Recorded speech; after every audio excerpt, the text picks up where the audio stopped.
Welcome back to another episode of Shit, I'm 30. Before I start, I want to thank every single one of you that tune in every week to listen to the podcast. When I was launching this show, I was terrified. It's so scary putting yourself out there, putting out content. I didn't know if anyone would find it interesting, if they would find me funny, because honestly, I sit here at home and I think I'm fucking hilarious. I say whatever and I'm like, ha, girl, you're so funny. But that's just me in my room or talking to my friends. So I did it. I launched it.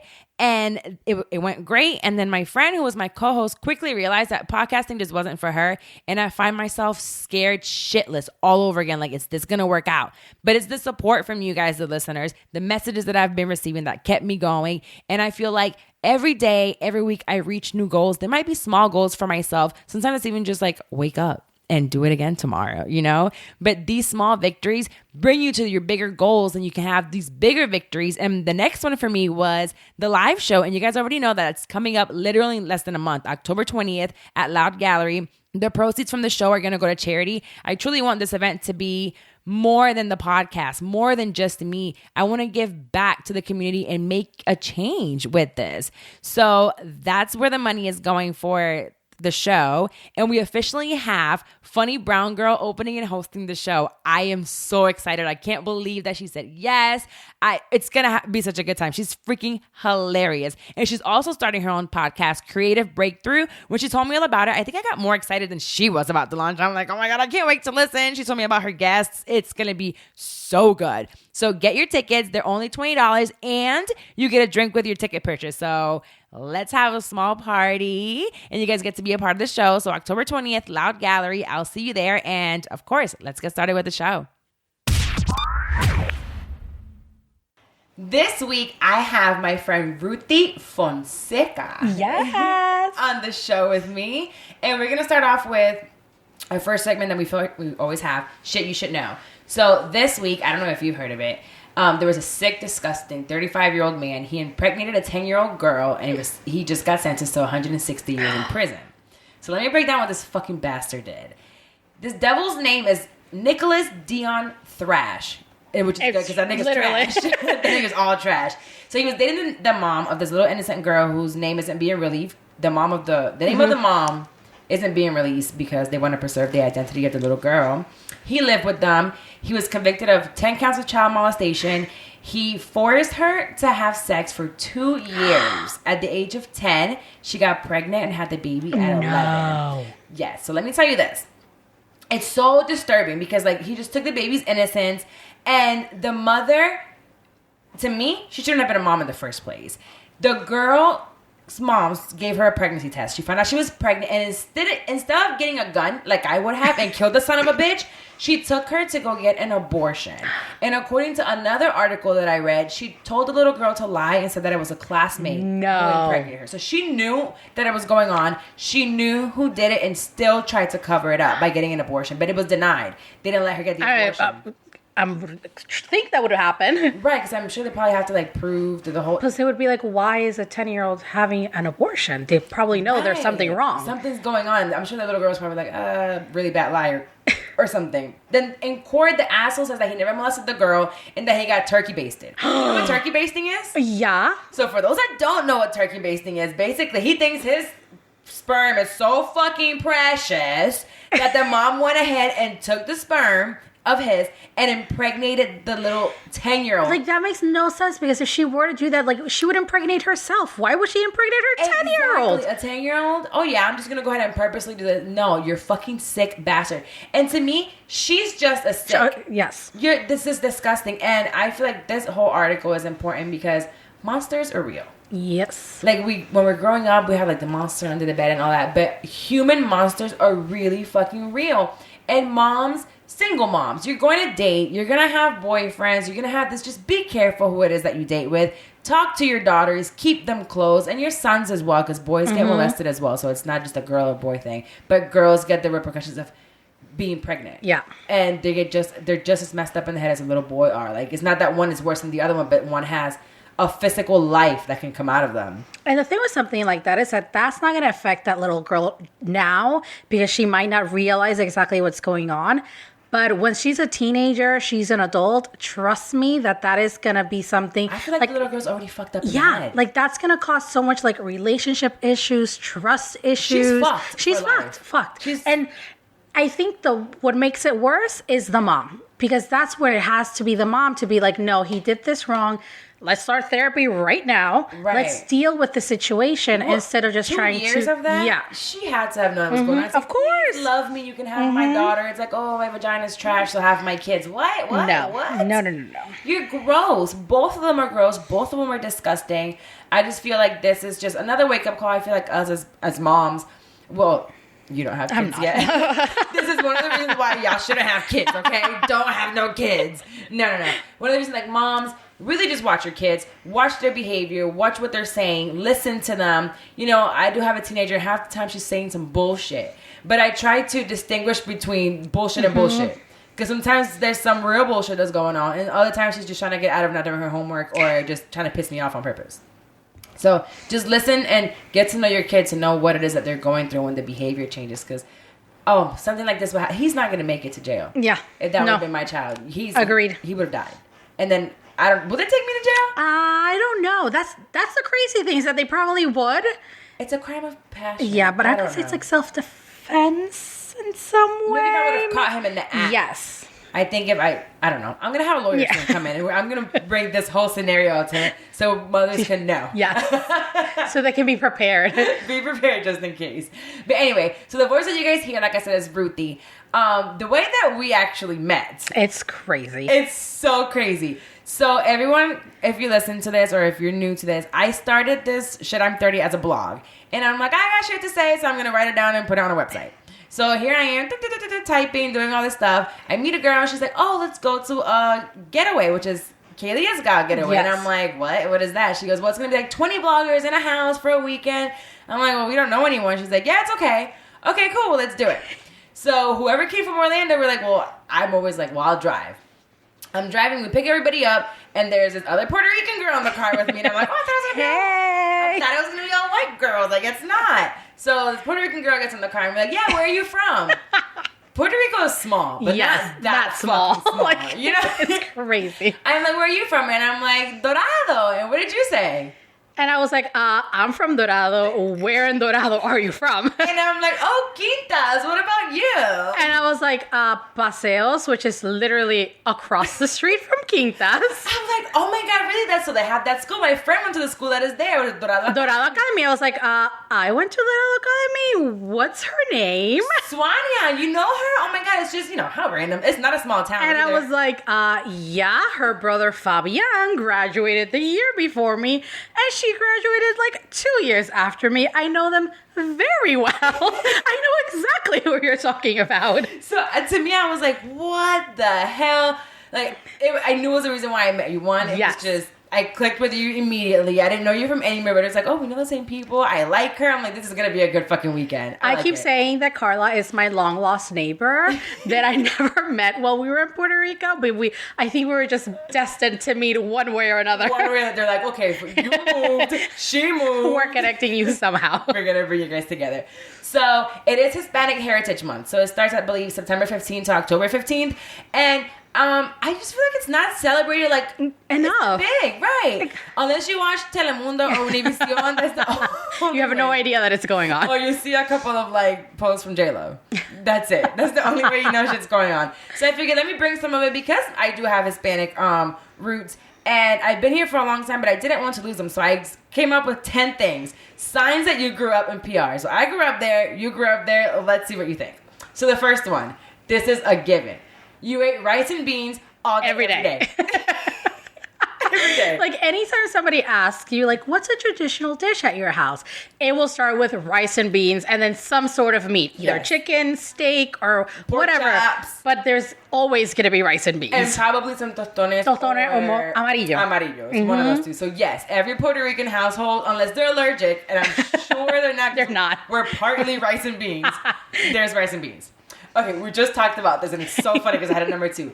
The Miss Universe pageant is as prestigious as the Academy Awards. Literally, like that is our world, our award ceremony. We live and breathe for pageants, whether you're a guy, whether you're a girl. It's everything. So I was just telling Carla, the Miss Puerto Rico was literally 3-4 days ago. And I'm not in Puerto Rico. I'm here in Orlando. So I'm like on Facebook, how can I see the pageant? I need to watch the pageant. And they were actually live streaming it on WAPA, which is our local channel in Puerto Rico. So I could see it online. And then all of my Facebook is like, who's watching? What's your top? So everybody's like, listen, their top 5, their top 3. I got in a chat with like, there's a blogger chat back home in Puerto Rico. There's like a Facebook group. Right. So the admin put like, who's watching it? And like 200 comments later, everybody's just like going back and forth. It's so insane because I was never into it, but I know it was a big thing. We had to watch it. It was on everybody's TV. So basically, one of the craziest things, this was like a long time ago, but there was a year that besides pageants, boxing is huge in Puerto Rico. I remember Tito Trinidad. Yes. So there was a year that the Miss Universe pageant and one of Tito's fights were the same weekend. Really? And Puerto Rico won, and the Miss Universe pageant was in Puerto Rico also. So Miss Universe pageant is happening in Puerto Rico. Miss Puerto Rico wins in Puerto Rico. So you just imagine that people are like going crazy. That's everywhere. Insane. So then Tito Trinidad wins that same weekend. The governor gave Monday off. No joke, not making it off. People were off on Monday because we were celebrating that Tito Trinidad won and that Denny Quiñones. Why wasn't I old enough? Or why wasn't I living there at the time? That is how important pageants are to us people. That's history. Yes. They are. And like, right now, Miss Puerto Rico hasn't entered into like the top 15 in the Miss Universe for the last few years. And it is like blasphemy back home. So they blamed like... Who are these ugly bitches? No, so they blamed the owner of the pageant for so long that they took her off. There's a new owner that just started this year because people were like, it's her fault. We need to change her. We need a new team. And there's a new team, I feel like Venezuela's always really Venezuela good. always wins. Yeah. Always wins. They're always there. So, number 3. You grew up afraid of Tuesday the 13th, not Friday. So there's a saying in Puerto Rico that goes, Martes 13, ni te casas ni te embarques, ni de tu familia te apartes, which loosely translates to, on Tuesday the 13th, don't get married, don't board a plane or a boat, and don't separate from your family. Yes. Yep. You don't do anything on a Tuesday the 13th. Just sit there on your ass. You stay home. And just watch TV. Don't do anything. So here's like Friday the 13th, like, ooh, back home is Tuesday the 13th. You know, because we need to be a little unique like that. Right. Which is a little different. So whenever you feel sorry about something or someone, you always say what? Well, this one I don't know. Whenever you feel sorry or you're like, aw. Bendito. You always say I'm bendito or endito. Endito, because we say it without the B. Right. It's like endito. It could be bendito or endito, one of the two. It doesn't matter what's going on. And even if you're being sarcastic with someone. Yes. And they're trying to say, oh, how their life is so terrible. You're like, "Ay, endito. bendito." Okay, whatever. So bendito's a big word for us. Here we go. This one. What is a word that you use instead of naranja for orange? China. Which is a country. Right. Who says naranja? Nobody. Even for the color, like orange is chinita. Chinita. But some people are like, no, that's naranja. No, that's chinita. That's chinita. Which is so funny because that happens a lot. Like, for example, my sister's girlfriend, when she's been trying to learn Spanish, she's like, I can't because half of the things they teach me, you tell me it's wrong because your Puerto Rican Spanish is completely different than the entire world's Spanish. And that is 100% we do have true. some words that are just China. There's another one. There's another word here. You grew up calling earrings what? Pantallas. Instead of aretes. And that's like a screen if you really think about it. Pantalla. Oh yeah, like pantalla TVs. is a screen. Yeah. You're right. Yeah, to me it's pantallas, but it's supposed to be aretes. We don't use that word either. We hear pantallas. The can of Café Bustelo on your stove was filled with cooking oil or sugar instead of coffee. Everything except coffee, basically. Yep. Some people even use it to put rice. Yes. Basically anything except the coffee. Right. Like whatever it is that you usually put in any plastic silverware or not so what's it called? Tupperware. Yeah. So the Tupperware in Puerto Rico is the Café Bustelo's cans. Or the butter. Ones with the crackers. Yeah, the por soda. Por soda, or even the butter. The big tub of butter. Yeah, the country cup. Yeah, the country cup. That's also your Tupperware. And if we you're are so listening- ghetto. Yes. And here's this is as we're going down it. If you are African American and listening to these things, a lot of it Are is yeah. very similar. Like the country crock is one thing, like that we use for Tupperware. A lot of it is very similar, which is why when I came here, it doesn't make any difference sense, of why I yeah. felt so at home with the African American culture. Okay, so your mom every Sunday morning while she was cleaning or in the car was listening to which amazing Boricua musicians? Give me one that you can think of. Mark Anthony. He's on the list. Sure. That's one of them. El Gran Combo. El Gran Combo. Anita Nazario might That's be one. there. La India. La India. My favorite, which I don't know if she'll be there, but Olga Tañón. She's not, but she should have been. She should be because that is my girl. I'm For one of sure. those that's obsessed with her. Hector Lavoe, yes. That's a big one. And there's a lady that my mom would always play Christmas time. Damn it, I can't remember her name. La Lupe. Oh, yes. But she's not Puerto Rican. No, I don't think so. But La Lupe was always on, especially on Sundays when they were playing. God damn it. So there's some words that are part of your everyday vocabulary. And there's 3 that I have. One, Wepa, yeah. That's like just saying hi to anybody. Right. Instead of saying hi or hola, you say wepa. Or like something's cool. You just did something good. Yeah. Or you look good. Like, wepa. It's one of those words that you could basically use for anything, and it works. Compay. Compay, yes. What is a compay? Like a friend? Like a So homie? compay actually comes from right? compadre, which is like the Godfather? Yeah, well, yeah, your children's godfather. Right. It would be your compay. But it's really, now it's more used for like if it's a really close friend, because that's normally who would be the godparents to your Right. children. So they use it the same way, Compay. yeah. And chévere. Ay, pero que chévere. Everything is chévere. Everything's chévere. Everything. Chévere means just like, it's cool. It's cool, dope, yeah. Or it's fun. nice, it's fun, yeah. Yeah, chévere. You just say that. So that's part of like every day you're going to say one of those 3 words. Every day. And the last one, number 10. For every special, you have to get this one. Oh my God. For every special occasion, Thanksgiving, birthday parties, Christmas, What are we what eating? do you eat? Pernil. It doesn't matter what if it it's is. a wedding, a birthday, a christening, Christmas, Thanksgiving, Valentine's Day. Yes, you are it doesn't eating matter. pernil. I'm so sick of that shit. Like, Oh my God, I love it. But honestly, rice and beans and pernil are 2 things that I really don't make in my house anymore. And it's been a couple of years. I just ate so much of it that I don't want this shit anymore. Well, I'm more partial that I can't do pernil during the year because to me it feels like it's wrong. To me, I associate pernil with Christmas. Yes, so that's once a very Christmas good comes Christmas thing. around, like from Thanksgiving through New Year's Eve, or not even New Year's Eve, Reyes Mago. Right. Come on, because we're Puerto 3 Rican. Kings. Three So Kings. Our Christmas does start at the end of November, which is Thanksgiving. Or and right it ends before. in like May. No, I'm kidding. But basically. And it ends mid-January. Mid-January, because it's not even, if you're actually in Puerto Rico, it's not even 3 Kings, because after 3 Kings is Las Octavitas, which is the 8 days after 3 Kings. And then we take it even further, and it's La Fiesta de la Calle San Sebastián. Oh my God, Are after Las yes. Octavitas. So basically, our Christmas really ends, because then if you're going to throw it in, then Valentine's Day is right there. So really, by February 15th, we're starting to be done partying. Yeah. But then Easter's right around the corner, so don't get And into then you it. and here's the thing that I do miss this part about Puerto Rico. Semana Santa. Semana Santa, you're off the whole week. So over here you get what, maybe that Friday That Friday, off? if you're lucky. If you're lucky, you get Easter Friday Yep. off. Because over here they don't believe in God dying on No, Friday. we get the whole week. Jesus died, you stay at work. Yep. So over there in Puerto Rico, they find anything to have off Correct. of work and school, so the whole week is off. Which is the interesting part, because here, like you said, it's only Friday, but then you have spring break. But then every school, every college, spring break is different. It's a different week. So Semana Santa is our spring break.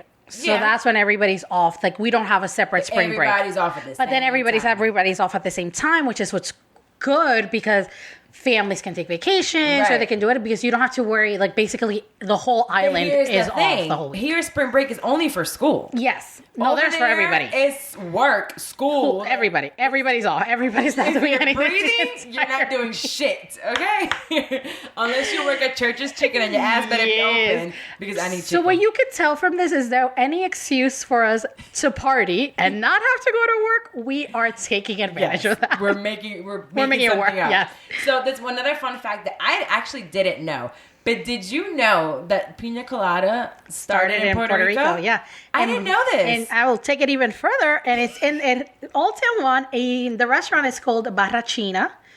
And they have it's called Barra China, and there's a little sign outside, and it'll tell you this is where the piña colada was born, and they'll give you like the whole story. I don't know the story, but there's the whole story is there. But yeah, the restaurant is near La Fortaleza. It's called Barra China. So if you're ever in Puerto Rico and want a good piña colada, nice go to Barra China. You know what? Now I want to go just to have one. Is it good? They're really good. The key to me of a good piña colada is that it has to be creamy. Yes. I hate a watery piña colada. It's like ice. It's like coconut water. Yeah, it's disgusting. It's disgusting. It has to be creamy. And not ice, because then they can also make it icy. Ice is it not has good to be either. creamy. It has to have enough cocolote in it. Yes. Or real coconut. Correct. It has to be like a custard. Yes. And then enough rum. Yes. Because when I'm done, I don't only want to be full, because it gets you so full. I want to be drunk too. Yes, you want to be wasted. I want to know. Yep, with one of those, and you're good to go. So, you know way more about Puerto Rico than I do. I left before, and it took me until later on, and I'll speak on this, about why it was that I felt like I didn't embrace my culture and Puerto Rico itself. But when I met you, you had just basically gotten here. Yes. You're like, I just got here. I think you said like a few months before. 3 months before. And I'm like, oh my goodness, really? What made you come? And I did not expect what she was going to say. I just stayed like, what? Oh, holy shit. Like, this is crazy. So you came over because of Hurricane Maria. Which, good old girl called Maria. Homegirl, destroying ass homegirl that came through the island. Yes. You came because of her. And I wanted you to tell the story because, like I said, we just hit the year. And we hear about these stories, and I want now I know someone, and I want you guys to know someone that I know personally sitting here telling her story about how, because I love the fart. The part. Watch me fart. The part where you had to like get your way out at the airport, and you made it here. So basically, tell us what happened, what you experienced on this devastating hurricane to our island. So it'll actually be a year on Tuesday since I officially got to Orlando. Oh my God, that's when this is dropping. Yeah. Oh, perfect. That's so crazy. It's my year anniversary. Thanks for celebrating me. We're celebrating you coming to Orlando. So the hurricane itself was a little crazy. I will say that me and my family, we were one of the lucky ones that in the area where I live, it was very secure. There was no flooding. Wow. Other than basically the entire paint in our house being ruined and our landscaping disappearing. Right. Compared to the rest of the island, nothing happened to us. Other than obviously we had no power I think my dad had no power for like 2 months and no water for a month. But again, in the grand scheme of things, when you see what happened to other people, we were fine. We had a generator, like we were good to go. Like nothing that way, like with that, nothing. We were very fortunate. Now, I will say that it's one of these things that you never think you're going to experience in your lifetime. Like I know if you live in Puerto Rico, you're used to hurricanes. They happen. They're coming. It's not a surprise. You know that every few years, one's going to hit you. You know that you're prepared. But when you also live in a place where you're so used to them, you're like, it's not going to happen. You don't take it seriously. You don't take it seriously. Because so many of them are going to be huge and they never come, that everybody's like, oh, it's not going to happen. It's not going to happen. So then what happened for that was that people didn't take it seriously. We had Irma just a few weeks before, and Irma was supposed to be huge, and it veered right out, and it did not. It got Florida, but it didn't get us. It got a lot of the little islands. So the crazy things is that after Irma, we were all working to send stuff to the island. So like that weekend, I actually put together like a blog, like a whole bunch of bloggers throughout the entire island. We got so many donations for the islands because we gave up all of our stuff, like all our bottled water, all our canned food. We're like, we didn't get hit. God. Here you go. You need it. So all of our things that we had, we gave it forward because we're good. And I want to show that this is something that is very Puerto Rican. From Puerto Ricans. Yes. We are so giving. Mm-hmm. Everything that we have, whoever needs it is You're getting it. You're getting it, and it is just like when you and I met. The moment you're Puerto Rican and you meet another Puerto Rican, they're your best friend. They're your best friend. It's like you've known each other your entire life. Right. you're pretty sure you will know somebody in common, like we did. Like, there's always like 1 degree of separation to another Puerto Rican. Mm-hmm. So from Irma, we were just like, it's not going to happen. And at the end, you still have that hope that it's not going to come. Right. So when it got to the point where we knew it was coming, you still think it's not going to be, it's not going to be that bad. We're going to be fine. It's happened before. But Here come the winds, and they're still 70. And you're like, we're good. The thing is that when Puerto Ricans do prepare, like, 4 days ahead, there's no water anywhere. Like, people get it. Every last can of salchichas. If you're from Puerto Rico, you know what salchichas are. What are salchichas in English? I don't know what are in English. Like sausages? Vienna sausages. Yeah, Vienna sausages. To some people, those are disgusting. To us, that is life, especially during a hurricane. You just eat them straight from the can, and they're delicious. They're amazing. But yeah, a few days before, there was like people already fighting for generators. Like, Costco's couldn't get water enough because there was people already making lines just waiting. And this was before the hurricane. So by the time the hurricane hits, the stores are cleaned. Like, there is nothing left. Hurricane hits, I think it was the 20th, 21st, something like that. It came over. So I remember I went to bed around 11 the night before. We lost power around 5 in the morning. So around 5 in the morning, we lost power, and that's when you're up. Like, at that point, you can't go to sleep. It's hot, and you're hearing the winds pounding on, like, you're literally hearing the wind pounding on your windows. Like, you feel the house shaking. And where are you at this point? So we're on the second floor of our house. So we have a 2-story house. Isn't that the most dangerous place? What the fuck? Well, we were sleeping. The bedrooms are upstairs. So the crazy part is that my dad was able to board up the entire house except one window in his bedroom, because at the end he was so tired. And it's like on the second, he was like, forget it, I'm not going to do it. We'll be fine. So that was in the bedroom they were in. So the whole time I'm like, Dad, with the whole hurricane's going to come in through this one window, we're going to die. But so our shutters, our hurricane shutters, they're all metal. But then in each room, there's a clear one. Okay. So we did it like that so you don't feel like you're completely claustrophobic. So we could actually see a little bit of what was happening outside. So you're seeing like palm trees are like full bending and coming back up. Like, that is how crazy this wind is. Wow. Our pool like is a full-on wave pool. Like, water is splashing out. It is crazy. So we just sat there and just saw the hurricane. Good thing again, we were very lucky. We were able to open up like the front door. So we would open the front door every once in a while. That's some Puerto Rican shit. Yeah. Right, I have the other day on the anniversary, I like posted some videos. And my dad swears he's a comedian. And he's like out there like doing a weather report in the middle of the hurricane.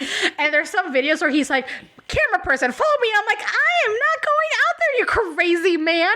So the thing is that within the hurricane, a hard hat ended up somehow in the front of our house. So he grabs the hard hat and he's doing the videos with the hard hat. I was like, you are a hot mess right now. I can't handle you. But when we went out, many of the houses, their garage doors gone. Shut, like, did completely. You have a garage? We did. Thankfully, and this is like if you ever have a hurricane, it all has to do with the placement of the cars. If the garage door can like be blown away or not. So we had cars in front of it, cars inside of the garage, and we also left the garage door open a little bit. That where the pressure, it has kind of a space to go through, as opposed to if it's completely closed, all of that power causes that to like get sucked. Correct. Sense. So the neighbors to our right weren't even in Puerto Rico.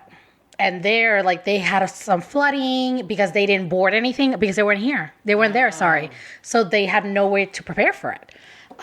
So within my neighborhood, I think out of 120 houses, I think that's final tally was like 30 of them, I think, lost garage doors.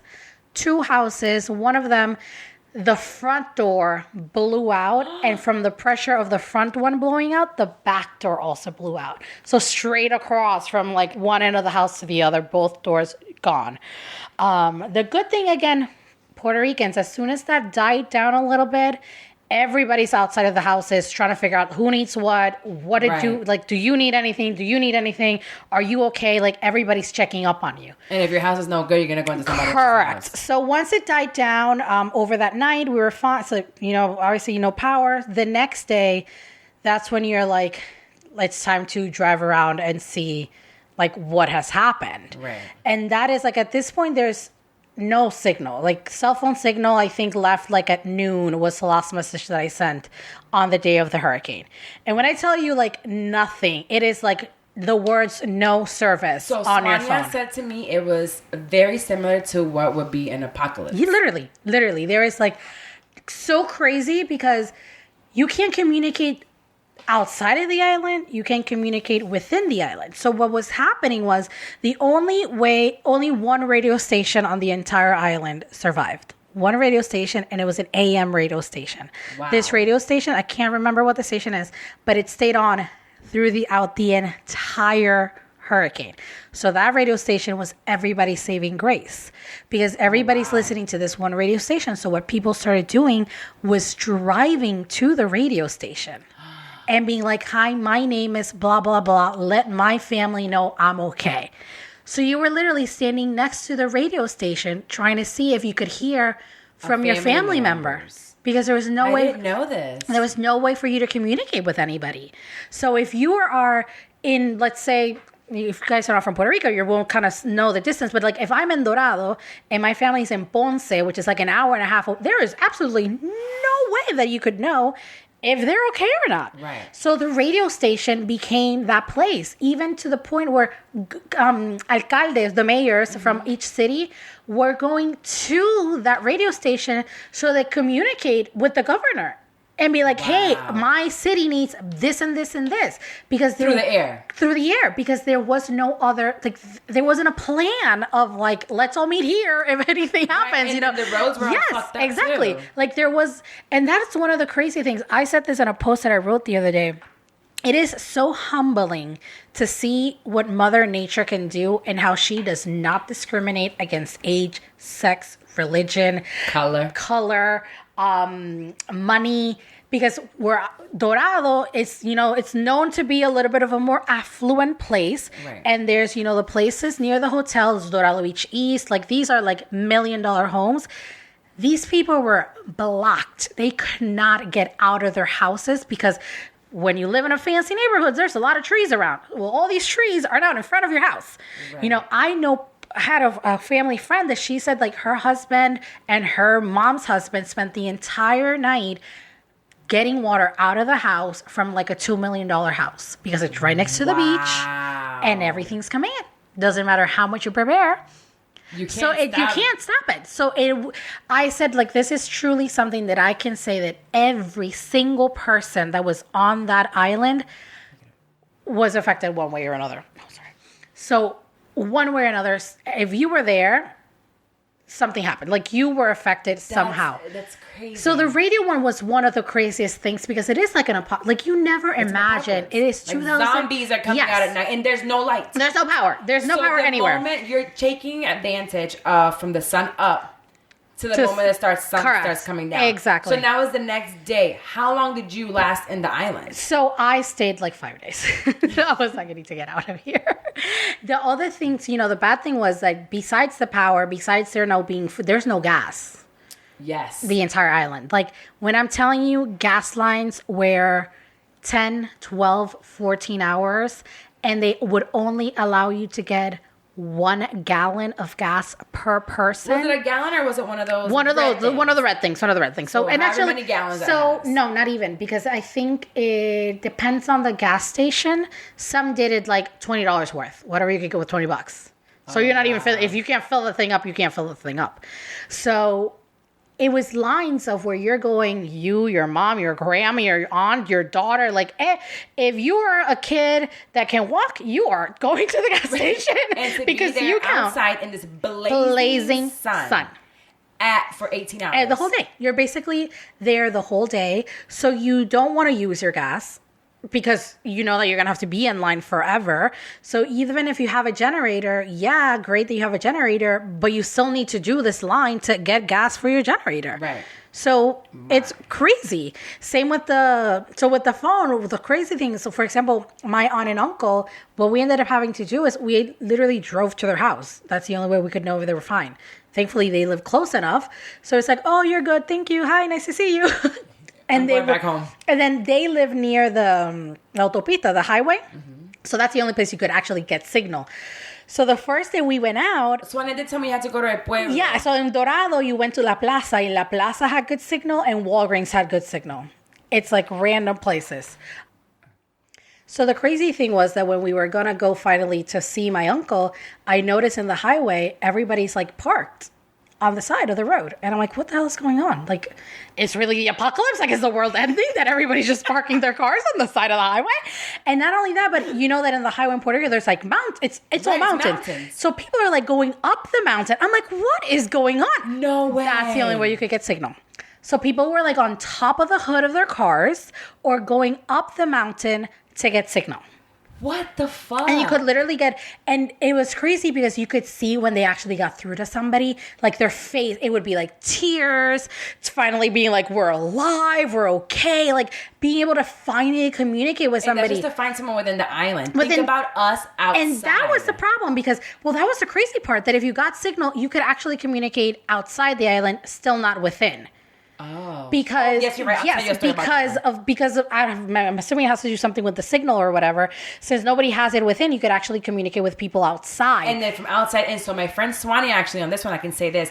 I was communicating with her a lot, and she would send me a message to send to her brother. Somebody else, yes. So her brother Fabian would message me, and I would get that message to them. So when they were trying to meet in certain places, she's like, let him know I'm going to meet here. And then you have to send the message timestamped. Correct. Because you wouldn't get it right away. Correct. So she'd be like, 10:45, tell Fabian to meet me here at this time. Then I'll send it to him, and then I'll wait for him. It was crazy. It was crazy. So then one of my good friends lives around there too. So I was like, Mom, do you mind? They were like, sure. So it's literally going up to her house. And I was like, hi, is everybody home? And it's like, oh my God. So it was literally like living in what I'm assuming was the 50s, the 40s, where you have like... Probably before that. Yeah, before that. Like there's no cell phone. There's nowhere to communicate with people. You literally have to go to their house and make sure that they're okay. And that's what it became for the next few days. It was between gas lines, anywhere, if you got to any supermarket and there was food. I remember... Also, if you're Puerto Rican, you know what pan sobao is. It's like sweet bread, and it is amazing. So there was one bakery, una panaderia, Lemis en Levitown, which is like the best pan sobao you've ever had in your life. They were actually open. Wow. So the line, you could only buy, I think, 2 loaves of bread per person because it's such a hot commodity that everybody wants it. So obviously it's like 4 of us in line. So we get like 8 loaves of bread. And then we get out and Dad, the line was short. So my dad's like, do you want to get it in again? And I was like, I don't know if we can. So I went to the guy. He's like, as long as you make the line, you can go again. So we ended up with like 20 loaves of bread. But then what we did is we gave it to the entire neighborhood. Right. I was like, you get a loaf. I was like, Oprah, you get a bread and you get a bread and you get a bread. It was crazy is that within our culture, again, we're so giving. People start cooking. Yes. And the whole huge tubs of rice and beans and like feed everybody. Exactly. With it. And that's like, for example, I said this the other day also, in Puerto Rican culture, everybody goes to somebody else's house to spend the hurricane. Yes. So you don't spend it alone. So in my house, it was me, my mom, my good childhood friend, her mom and her daughter, my godmother's aunt, mom, who just so happens to be in Puerto Rico on vacation. Oh, shit. And then another friend of Dad's from work and her daughter. So it was like 8 people in my house. So what everybody did was everybody brought their meats or any food that would like go bad. And we just did like a huge cook-off and we have food for the entire like 2 weeks. You just kind of, since we had the generator, we would turn on the fridge like for a few hours each day so things wouldn't go bad. So it's funny that you say 2 weeks because you didn't last 2 weeks in the episode. I did not. So everybody asked me like, how did you get out? How did you manage to get out so quickly? Yes. Because I managed to get out on the first day that flights were going out. Tell us about your I was scamming like, ways. sign me up for that one. So I actually already had a flight to come to Orlando prior to the hurricane because like we were talking about this earlier, my birthday is next Sunday and my sister's is this Thursday. So it was the same thing. It was around my birthday last year. So I already had a ticket to come to Orlando to spend my birthday and my sister's birthday here because my sister had also just purchased a house. So she was doing her housewarming. Gotcha. So I already had a ticket and my mom already had a ticket. I see. Oh, okay, I didn't know this. So that was the part. thing. So then my mom's ticket was originally scheduled for that Monday after the hurricane, which is the day that we actually got out. Okay. So there's no way of you knowing if flights are like, you have no way of knowing anything. So we said we have to go to the airport and actually drive to the airport and figure out what's going on. Which is not close from Dorado. It's like a 30-minute, 40-minute drive. When there's nobody on the road, because nobody was on the road, it was a little bit quicker. So we went Sunday. So hurricane was a Wednesday, I think Wednesday through to Thursday. That Sunday we drove to the airport. Just you and her. No, me, the whole gang, because you don't leave and nobody stays behind alone. Like, you go with your posse. It's all or nobody. So everybody does the little field trip to the airport. And to my surprise, airport is empty. Airport is relaxed. There is power. What? This is Sunday, the day before. So, no, I was like, oh, this is the place to be. Like, people are loving this. So I was flying with Southwest. So we get to the area and I see that there's a few people there. So I'm like asking questions and they're like, relief flight left this morning. It was the first flight out was that Sunday and it only left with like about 20 people. And I was like, excuse me? So the way and a lot of people don't know this, and this is where things can get a little fishy because, I see both the company side, but then I also see like the people that are in Puerto Rico trying to get out. Like I see their side too. A relief flight is really just for the company's employees and their family members. So basically, if you work for an airline, they got your back. It's like a benefit that you get. Like if you're in a disaster zone, they will get you and your family out of there as quickly as possible. Okay. So that's what their relief flights are really for at first. But if there's room. So then that was where it became. It's like, if you have room, why are these flights leaving completely empty? Because of a policy. Like, use your brains. Right. So then when we got there, they were in a meeting. So she was like, they just went into a meeting. They'll be out in a little bit and they'll figure out what they can do for, like, if they're going to add regular people on the flight or not. Right. So we waited a few 30 minutes. They came out and they're like, starting tomorrow, we will fill the flight first with friends of family. And then whatever space left, we will kind of fill up with everybody else. Right.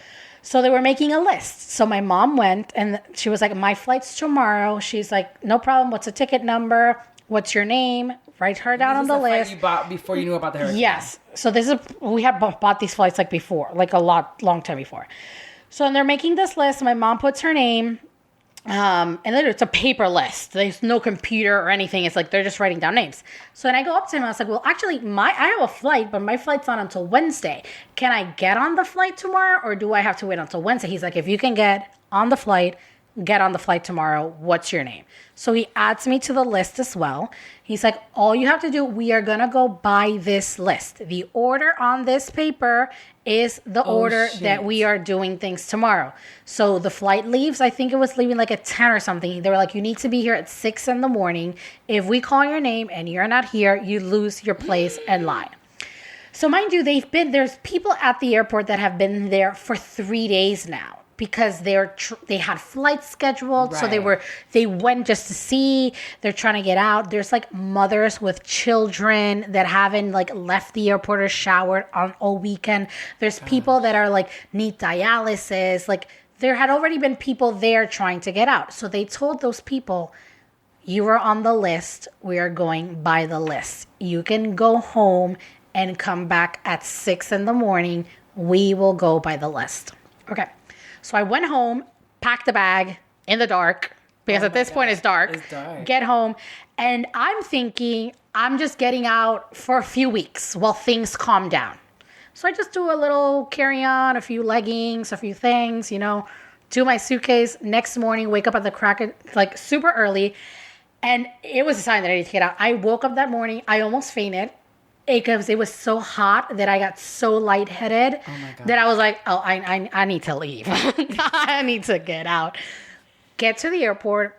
It is a completely different scene than the day before. It is now it's literally the world is ending. There's no power. So I'm thinking the power is out. So I'm getting there at 5:30, 6 a.m. So it's still dark out. So it is pitch black. So at first I thought it was closed. I was like, don't tell me that I came all the way here this early and the airport is closed. No, once you get closer, you start seeing the people in the midst of the darkness, and it is packed. And hot. Like, packed. When I tell you packed, it's like they released an announcement that everybody could fly, and everybody showed up at the airport that day. All the Puerto Ricans at the airport. All the Puerto Ricans are at the airport. It is hot. There is no power. There are no windows. There are no fans. Like, it is a sweatbox in there. Ew. So we get there, and I'm like, Mom, make the line. Let me figure out what's happening. So if you've ever flown to Puerto Rico, you know that we don't do customs, but we do aduana. I don't know really what other one is. There's a name for it. There's a name for it. I don't remember what it is.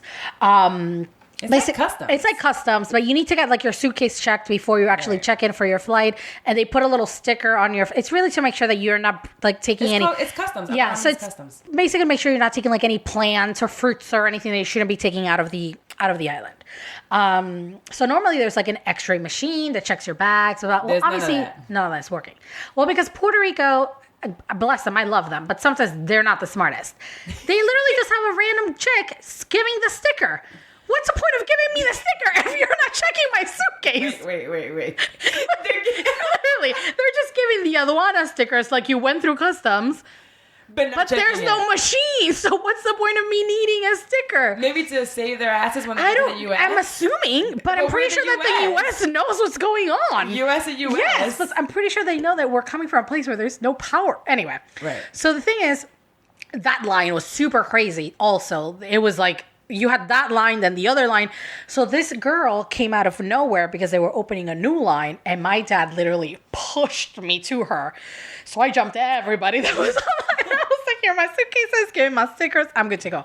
So I leave my mom on the line, go to the front of the line, and it is pandemonium. So this is the day that almost everybody saw on the news, the airport. Well, not the news, but the radio station. No, I mean like in the States. So in the States, there was like the first day, there was all the news. There's this one guy from CNN, David Begnot. I don't remember. I'm not sure I'm saying his last name right, but he's like a god in Puerto Rico now. He was like the marshal at the Puerto Rican Day Parade in New York. He did the commencement speech at another university in Puerto Rico. Like, Puerto Ricans love this guy because he really was the only one that kept everybody connected. Right. So he was there, and he's like doing reporting. So the line that I'm in now, where they had told us that they were going by the paper and that order, the paper has gone off the window because apparently that was illegal and they could not do that. So now it's in the order that you're there. So these people that had been there for 3 days and they told them to go home because their spot was safe, now they're here and they're in the back of the line. Wow. Yes. So when I'm telling you, people are pissed the fuck off. You're already pissed the fuck off because of 1,000 things. Like, you might have lost your house. You have no communication with your family. You're exhausted. You're sweaty. You're hungry. You probably haven't showered. All you want to do is get on a freaking flight and get out. And now you're having like this hope that you're getting on the flight. And it's like, honey, I don't think you're going to do it. Although you were waiting here for days. Yes. So there was like little kids naked because they are so hot. People are hysterical crying. So I go into my PR mode and I go after David Begnot. And I was like, sir, you need to come with me.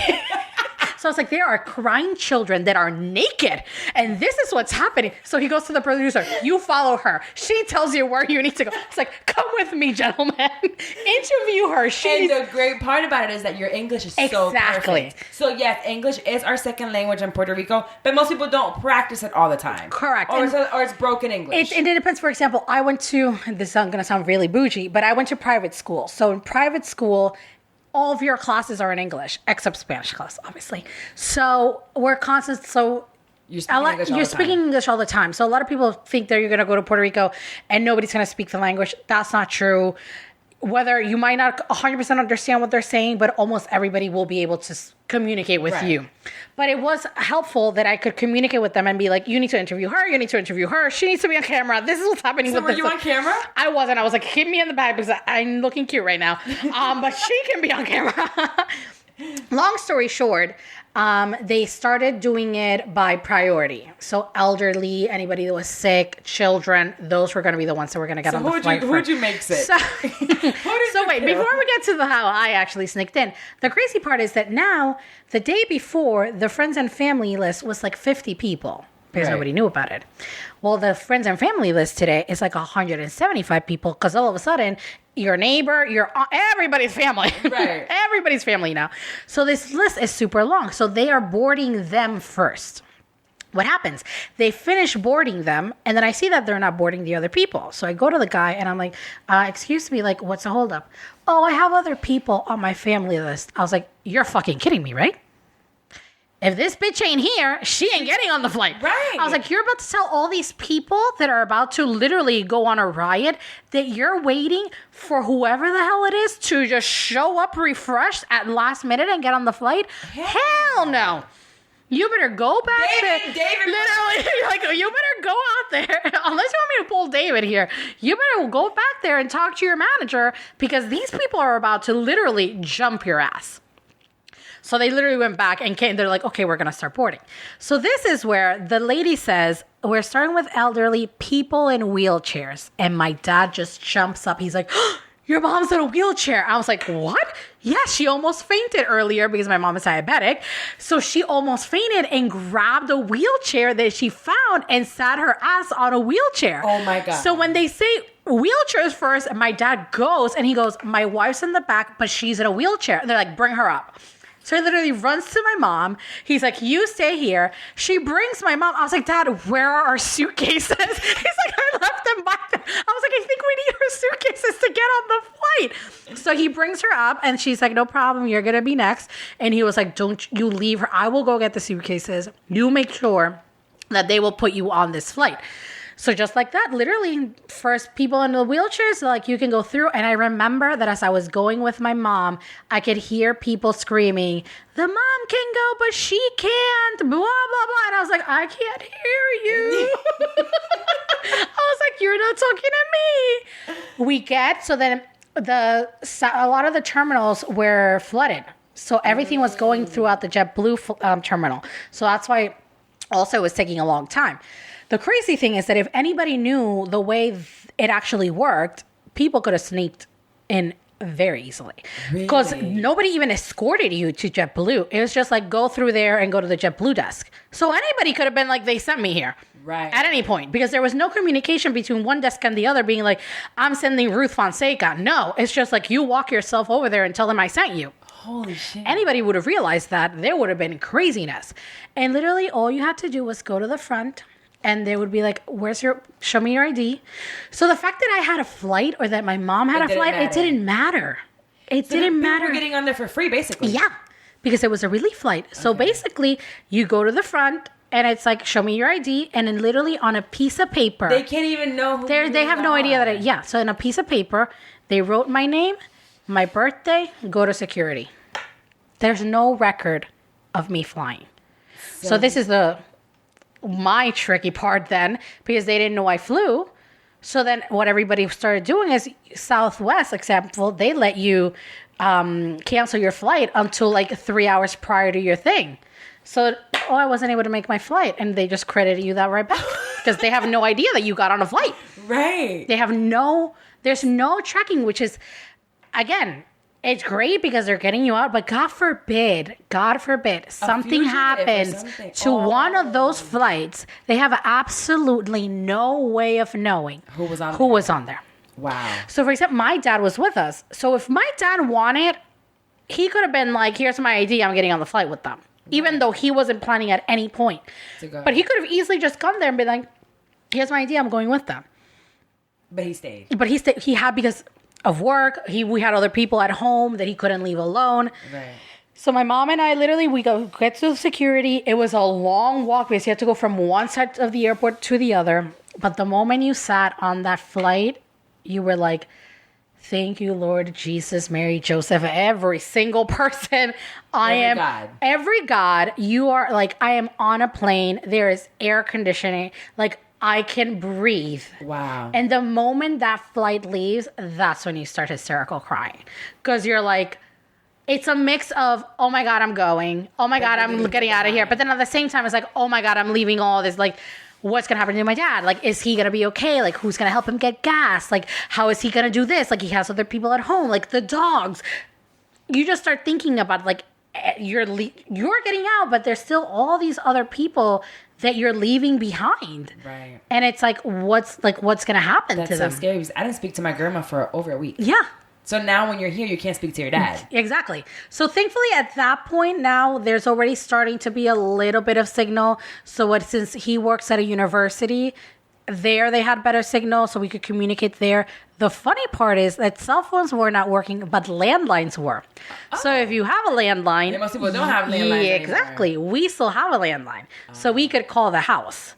Oh, that's good. So they couldn't call us, but we could call them. Okay, that's good. So then that was a little bit of we could call, and even if he wasn't, there was always somebody home. If it wasn't there, it was one of our friends that was staying with.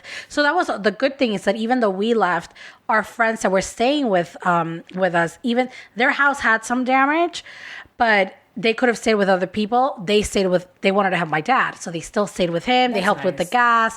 So in all of it, people, no matter what, I think it made Puerto Ricans, we're already a united bunch. We're already, patria is like what we're all about through and through. But I think it showed people the strength of community, especially with the reaction from, I'm not going to say the United States, because you can't blame the entire country for our government. It's just a Cheeto ass. Exactly. Motherfucker we exactly. Have exactly.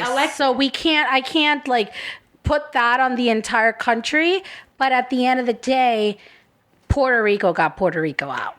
And Puerto Rico has, I mean, there were a lot of other places that did send things in. Yes. And that helped and had to go around the government. Correct. Because like Bethany Frankel. Yeah. Bethany Frankel literally is like, I know people, give me a plane, I'll get things. If you're not going Fat out Joe there. did the same thing. Exactly. I'm going to, that's a lot of like our artists. Jennifer Lopez, Mark Anthony, JJ Barrea from the basketball teams. They got, like, for example, Mark Cuban. What team does Mark Cuban have? It's Dallas something. Dallas. I was gonna say Cowboys. No, that's football.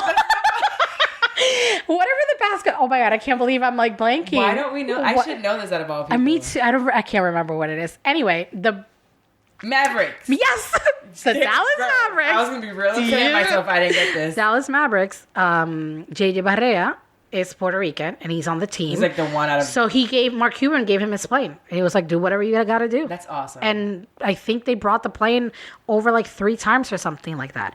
But it had to be, what I mean and with that is that it had to be through connections, through actual people wanting to help. Not the government, actual people wanting to step forward. The government definitely made it more difficult, like technicalities. Yes. And there's paperwork. Yes. And there's this paperwork doesn't matter when people are dying. It's just exactly. like what Southwest did. You know what? We need to get them the fuck out of here. So we're gonna make about everything else. Forget policy. Just get on. Like forget the policy. They should have forgotten about the policy at the time. Yep. It was really fucked up what they did. But now to wrap this up, we can talk. I told her, I was like, Carla, tell me if I need to shut up because I can keep talking. Basically, you came in, left everything behind, and you haven't been back. I haven't been back. I mean, you've visited. No, I have not. Wait, bitch, you haven't visited? I haven't visited. Bitch, but goddamn, I didn't know. No, I've not been back. You haven't touched. So that's why it's, no. I have not. I thought you had been back. No. It's so many, you post so many pictures that I thought you might have. They're like old pictures. Once. Nope, I haven't been once. And that's, I think, what was the hardest for me because even... So when I was in Puerto Rico, I lived in New York for 9 years. So even when I was in New York, I would go to Puerto Rico every 3 months. Like that was my thing. Like I would go back home all the time. So that's I think this is the longest that I've been without going to Puerto Rico because even when I was in college, every break I would go home. So this is the longest that I've been without actually going back. And you're going to say different island, kind of. And that's what was hard for me at first here because again, when I left thinking I'm going for a few weeks while things normalize. And I never went back. So I came here with a carry-on and a few things. So I had, at the beginning, I had a few breakdowns. And the breakdowns were over the stupidest things. I remember I had two big ones, one at Home Goods, like in the middle of Home Goods on the floor crying. My sister was like, you are crazy. Get the hell up. People are looking at us because there's a Puerto Rican crying on the floor. And it literally all came down to the fact that I was living with my sister, and my sister told me, oh, Jessica and I were going to surprise you, and we were going to decorate your room the way you wanted to decorate your room back home in Puerto Rico. And I just started sobbing because I was like, but I want my room in Puerto Rico. I don't want my room here. And then the other one was, we were about to go to sleep, and I just had like a shirt, like not even like a sleep shirt. It was just like a t-shirt. And my sister's like, put some pants on. And I start bawling. And she's like, what did I do? Why are you crying? I was like, my pajamas with pants are in Puerto Rico. They're not here. I don't have pants to put on. So it's crazy how like the stupidest thing gives you like, it's anxiety. It's anxiety, and you just feel displaced. Like, I just felt like I got dropped from somewhere else. Christina, for the first few months, she's our refugee. She's our refuge. Literally everybody. She's our refugee from Puerto Rico. She's our person. I was like, thank you. But that's what you feel like at the beginning, because that's how you feel when you're visiting someone. Yes, because exactly. You chose to go visit. And now you didn't choose this. You have no idea when you're gonna go back.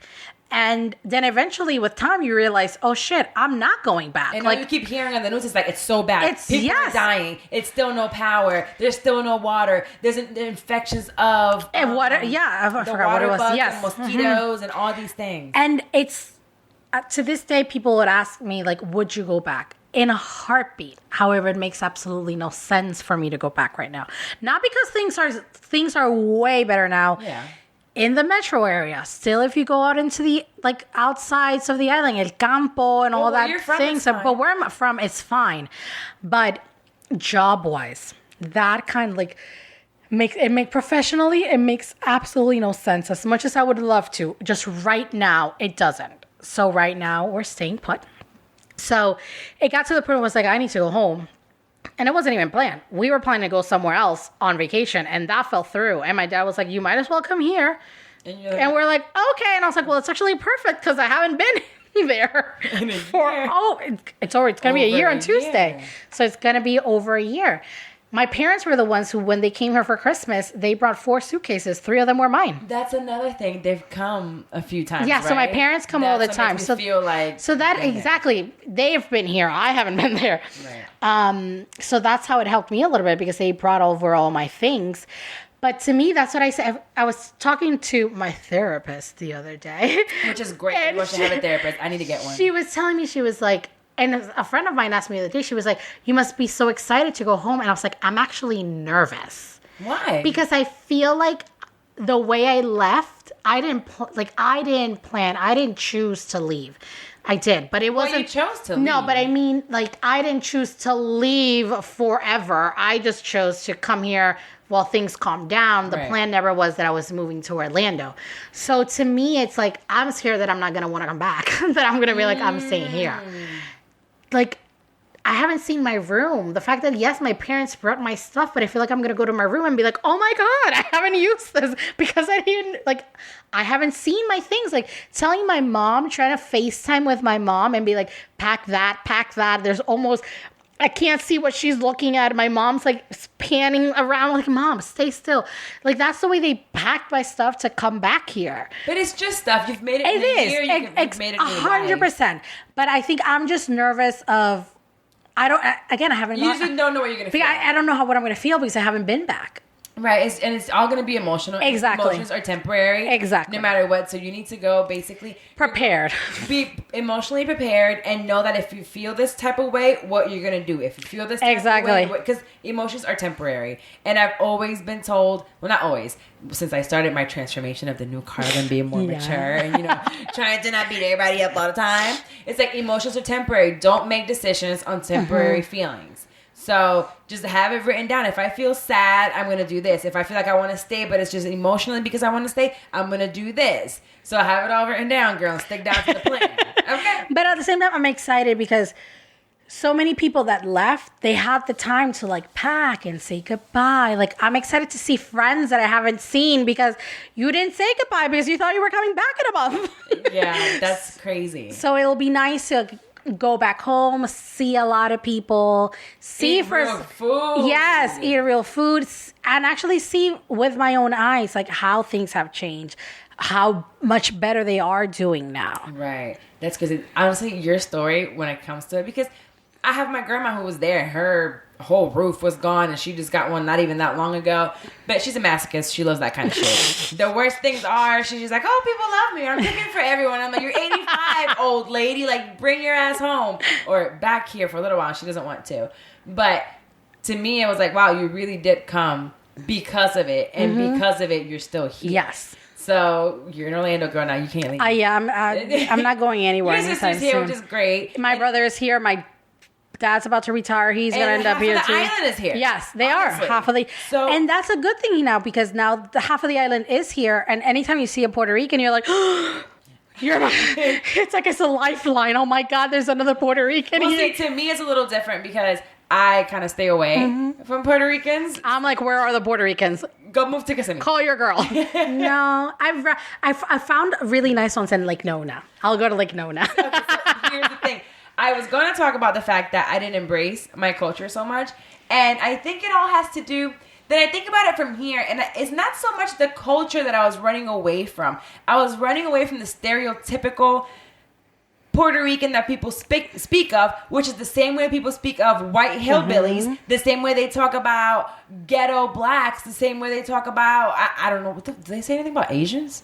I think so. The only thing they talk about Asians, they can't drive. Yeah, but I feel like with their personality, the only ones I really know are just black, Spanish, and white. But that's what I was running away from. And as I got older, I was like, well, why I didn't want it was the ratchet Puerto Ricans.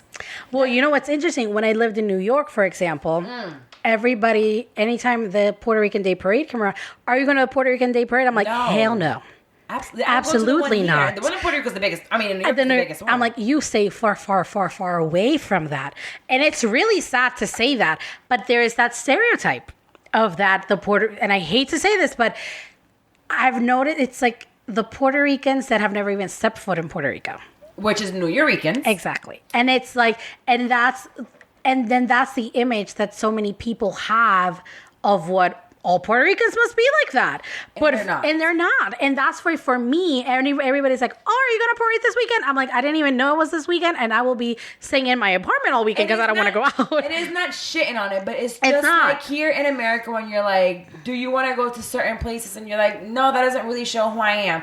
And I feel like, and they're not bad people. Not at all. They're just, I don't like the Puerto Ricans from here in the States that never been because, and the thing about them is like, I'm not black, I'm Puerto Rican, or they're racist towards black, some of them, or towards the dark skinned Puerto Ricans. Yes. And I'm like, did you know that we're African as well? Yes. If you had stepped foot into Puerto Rico, or you would know that. Were raised there, you would see the similarities in our culture. Correct. You would see where the African culture in us is so strong. And I feel like sometimes it's like, it's cool to be like, oh, I'm Puerto Rican, but you don't know anything about the culture. You don't even know the language. I'm like, which is the other one that drives you crazy. It's like you've never even tried to speak the language. So you try to wear it as a badge of honor. Like, I'm Puerto Rican, but you don't know the first thing about being a Puerto Rican or the culture or anything about it. And that's where that stereotype of what people then imagine, oh, they're all like that. And that's where it pisses me off. Right.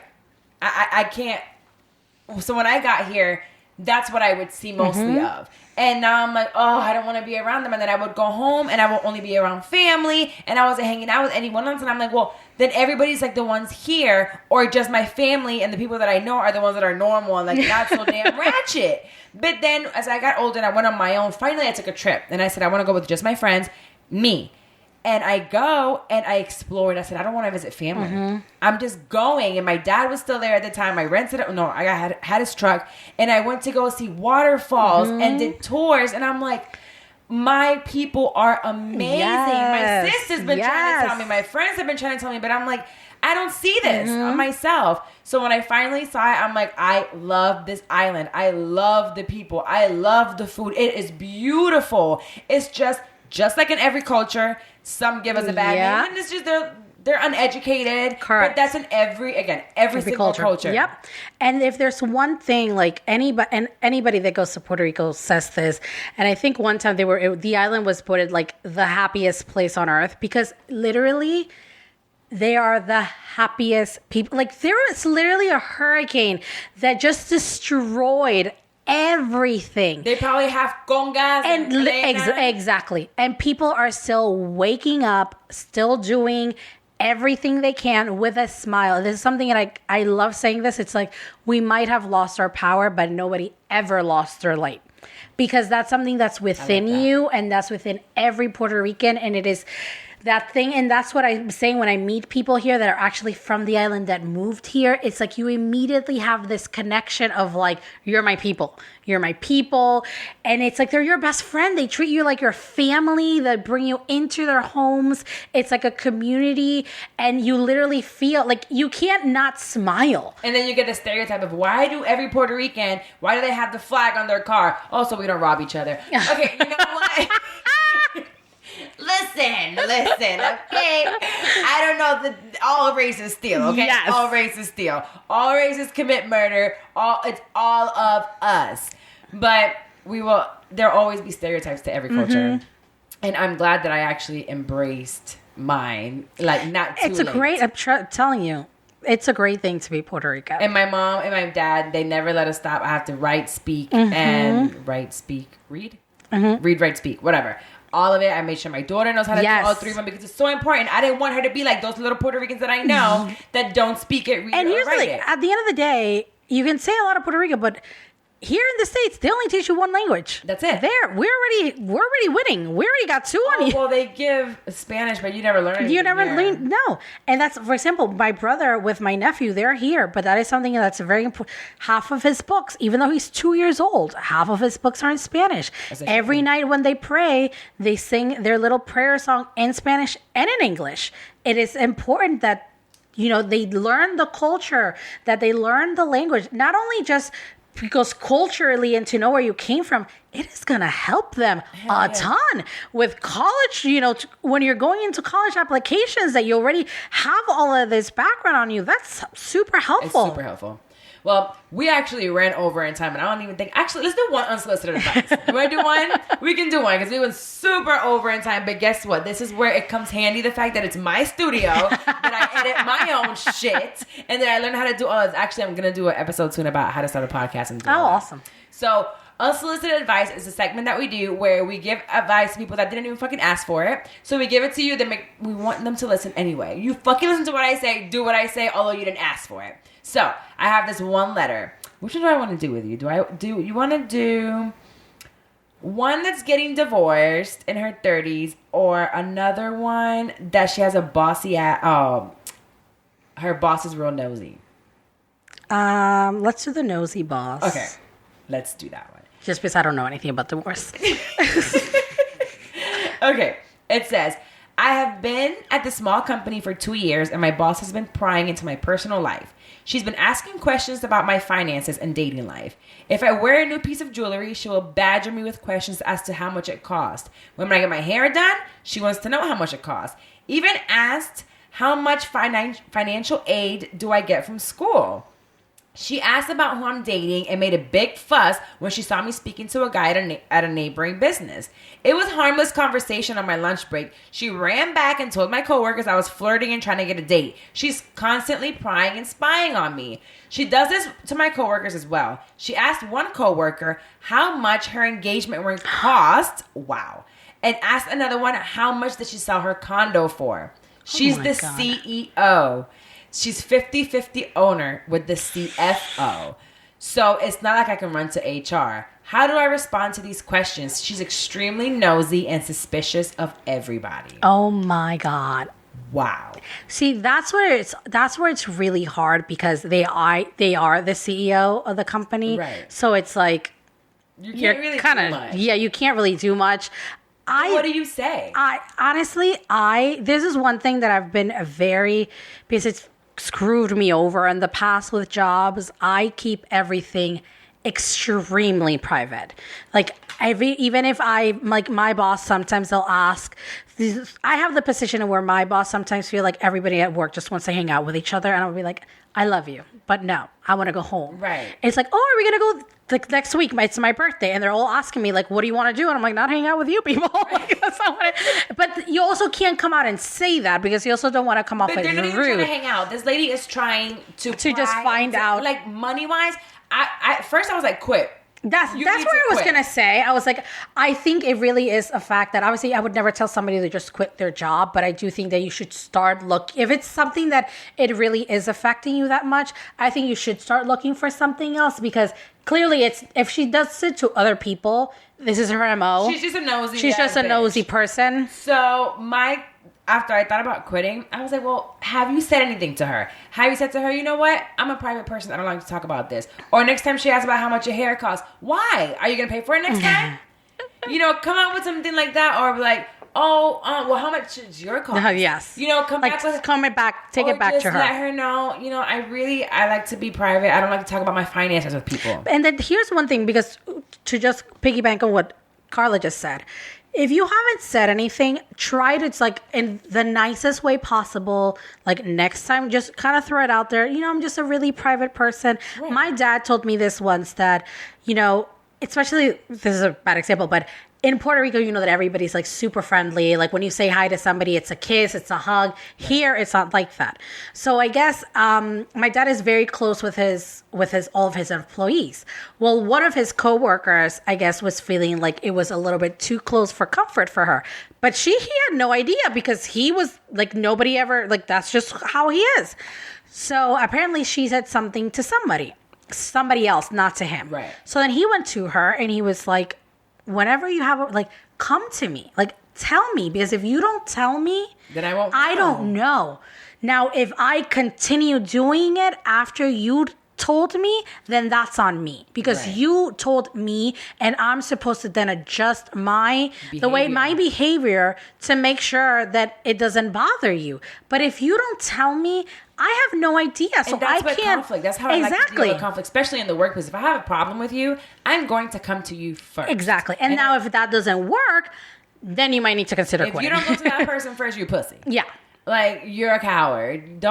You're not an adult. You don't know how to have real conversations. So I feel like at first, have a conversation with her. Just let her know, I just don't really like talking about my private life, or I don't really think I want to discuss my finances with you, and I wouldn't want for you to ask me these questions. If then she got a problem with that, then, hey, babe, we might have a little lawsuit. And then you'll know that immediately, because you will know based on her reaction. She might be like, oh my God, I am so sorry. I don't even realize that I'm doing this.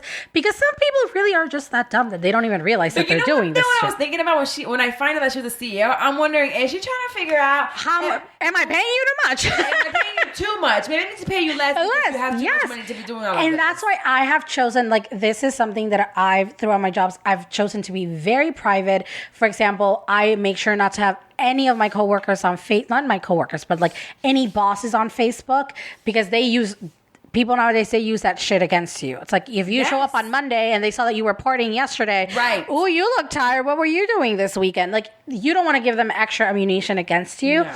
And then once I don't talk about anything personal at work around my bosses. Coworkers is different, but I just try to keep that, because again, it's none of their business. Not at all. And they're not there to be your friend. Yeah, it does.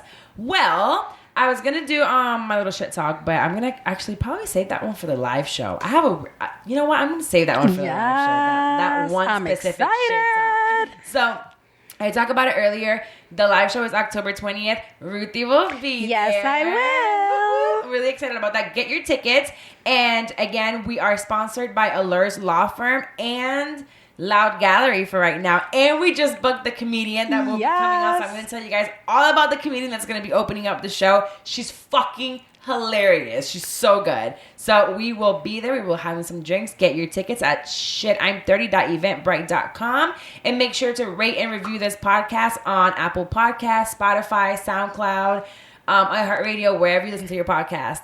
So I will see you guys next week. Thank you, Ruthie. Thank you. Plug in wherever they can find all your stuff. You can find me anywhere by my name, RuthieFonseca.com, at Ruthie Fonseca on Instagram. And that's RuthieFonseca.com. And you have a show on Facebook. Oh, yeah. So you can find me through my name, Ruthie Fonseca, on Facebook. And I do a weekly talk show where I talk to bloggers about how they started in the business, any blogging tips that they have, anything in beauty, fashion, comedy, food, travel. So we do a little bit of that. Fun.